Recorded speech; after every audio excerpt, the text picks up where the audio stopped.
Hello guys, स्वागत है आप सभी का आपके प्यारे यूट्यूब चैनल सार संग्रह पर। आज हम जानेंगे कि बिहार बोर्ड मैट्रिक परीक्षा आप सभी जानते हैं कि 2024 में आप सभी को बहुत ही जल्द होने वाला है, यानी कि 15 फरवरी से 23 फरवरी के बीच बिहार बोर्ड का मैट्रिक परीक्षा होने वाला है। तो आप सभी के लिए क्रैश कोर्स का बैच लॉन्च हुआ, जिसमें मैं आप सभी को आज के वीडियो में मैं आप सभी को हिस्ट्री यानी कि इतिहास से क्वेश्चंस करवाने वाला हूं। तो आप सभी वीडियो में अंत तक बने रहे। आप सभी जानते हैं एसएसटी यानी कि सोशल साइंस जो है बिहार बोर्ड में 80 नंबर के इससे प्रश्न पूछे जाते हैं और इसमें 20 मार्क के प्रैक्टिकल होते हैं, जिसमें से आपको 18 या फिर 19 मार्क आपको स्कूल वाले देते हैं। वो डिपेंड करता है कि आपका कैसे प्रैक्टिकल गया। आज के वीडियो में हम आप सभी जानते हैं कि जो बोर्ड एग्जामिनेशन होता है उसमें एसएसटी यानी कि सोशल साइंस के जो प्रश्न पूछे जाते हैं वह 3 प्रकार के प्रश्न पूछे जाते हैं। पहला, उसमें ऑब्जेक्टिव का प्रश्न पूछे जाएगा आपको। दूसरा, आपको अति लघु उत्तरीय प्रश्न पूछे जाएंगे, अति लघु उत्तरीय प्रश्न पूछे जाएंगे। और तीसरा, आपको दीर्घ उत्तरीय प्रश्न पूछे जाएंगे। तो तीनों प्रकार के प्रश्न पूछे जाएंगे।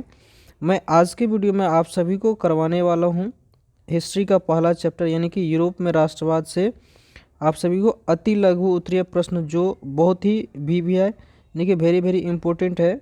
इसमें से आपको एक प्रश्न जरूर आएंगे यदि आज के वीडियो को आप अंत तक देखते हैं। तो इसमें आप सभी को महत्वपूर्ण प्रश्न करवाएंगे। पहला, यूरोप में राष्ट्रवाद क्या है, इसके बारे में जानेंगे आप।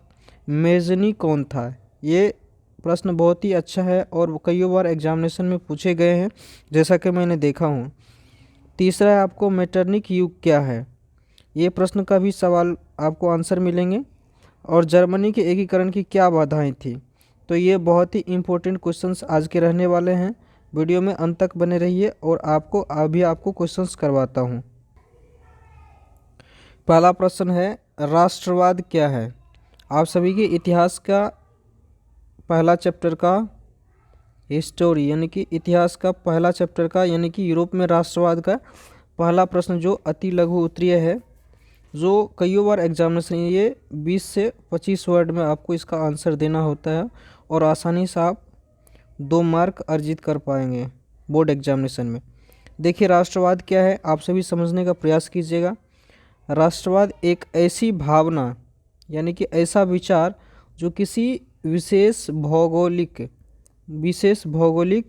सांस्कृतिक या सामाजिक परिवेश में रहने वाले लोगों के बीच एकता की भावना का वाहक होता है। यानी कि राष्ट्रवाद एक ऐसी प्रकार की भावना कही जा सकती है जो आप सभी को किसी भौगोलिक यानी कि कोई ऐसा क्षेत्र जहाँ पर सांस्कृतिक सामाजिक परिवेश में रहने वाले जो भी लोग होते हैं उनको आपस में मिलजुल के रहने की जो एक विचार होती है, वही क्या होता है, राष्ट्रवाद होता है। ये PDF आप सभी को वीडियो के डिस्क्रिप्शन में मिल जाएगा, वहाँ से आप डाउनलोड करके इसे याद करके एग्ज़ाम में आसानी से लिख भी सकते हैं। चलिए नेक्स्ट क्वेश्चन को देखते हैं हम। मेजनी कौन था, दूसरा नंबर और महत्वपूर्ण प्रश्न, ये कई बार एग्जामिनेशन में पूछे गए हैं। मेजनी मुख्यतः एक साहित्यकार था। ये कौन थे, एक साहित्यकार था, लेकिन उसे राजनीति से भी प्रेम था। कई लोग क्या होता है कि एक काम के साथ कई काम क्या करते हैं, उसी प्रकार से ये मेजनी भी थे। इसका मेन काम जो था, माने ये जो मुख्य रूप से जो काम किया करते थे वह साहित्यकार का यानी कि साहित्य का रचना करते थे, लेकिन इसको जो है राजनीति से भी लगाव था, यानी कि राजनीति से भी प्रेम था। वह कुछ दिनों तक एक क्रांतिकारी और गुप्त संगठन कार्बोनरी से जुड़ा रहा था। यानी कि वह कुछ दिनों तक जो है एक क्रांतिकारी और गुप्त संगठन जो कार्बोनरी था उससे जुड़ा हुआ था, लेकिन वह गणतंत्र में विश्वास रखता था। यानी कि इसका मेजनी जो था गणतंत्र यानी कि जनता के जो लिए जो हेल्पफुल जो रहने वाले तंत्र है, जैसे कि इंडिया है, ये डेमोक्रेटिक कंट्री है यानी कि गणतांत्रिक देश है। तो इस प्रकार के विचार में जो है मेजनी विश्वास रखा करते थे। तो यही मेजनी था।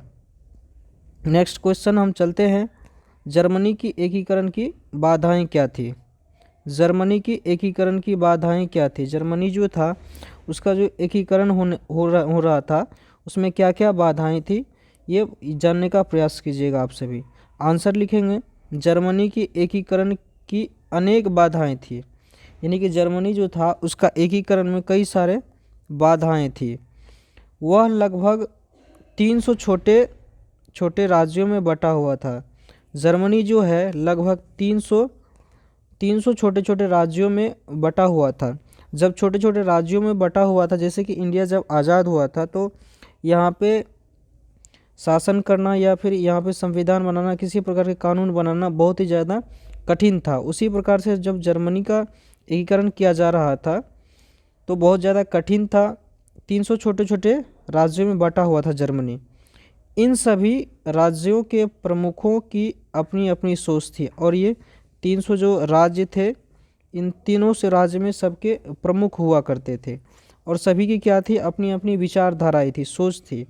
धार्मिक और जातीय रूप से भी वे एक नहीं थे, और धर्म और जाति से भी एक नहीं थी। इसी को लेकर के जर्मनी की एकीकरण नहीं हो पा रही थी। तो ये थी जर्मनी की एकीकरण की बाधाएं।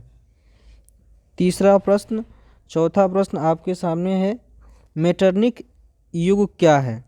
चौथा जो कई बार आपको बोर्ड एग्जामिनेशन में पूछा गया है क्लास 10th बिहार बोर्ड में।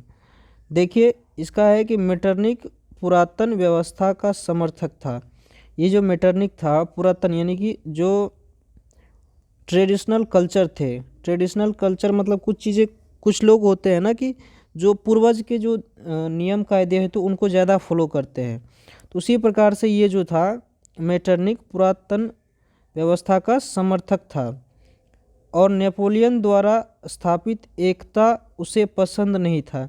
और ये जो नेपोलियन थे इन्होंने जो एकता यानी कि यूनिटी जो स्थापित किया था उसको जो है मेटरनिक को ये नीति इसको पसंद नहीं आता था। इटली पर अपना प्रभाव जमाने के लिए उसने उसे कई राज्यों में विभाजित कर दिया, और ये मेटरनिक जो था इटली पर अपना करना चाह रहा था, अपना प्रभाव जमाना चाह रहा था, और उसके इसी कारण से वह कई छोटे छोटे राज्यों में विभाजित कर दिया।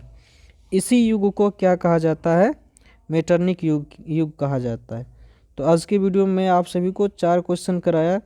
आप 4 क्वेश्चन को रट लीजिए। इसमें से आपको एक क्वेश्चन आपको बोर्ड एग्जामिनेशन में ज़रूर आएंगे, जो आपको लघु उत्तरीय प्रश्न में पूछे जाएंगे, जो 2 मार्क के रहेंगे। तो आप सभी वीडियो में बने रहे अंत तक। इसके लिए आपको बहुत बहुत धन्यवाद। मिलते हैं नेक्स्ट वीडियो में, तब तक के लिए धन्यवाद। बाय बाय, टेक केयर, जय हिंद।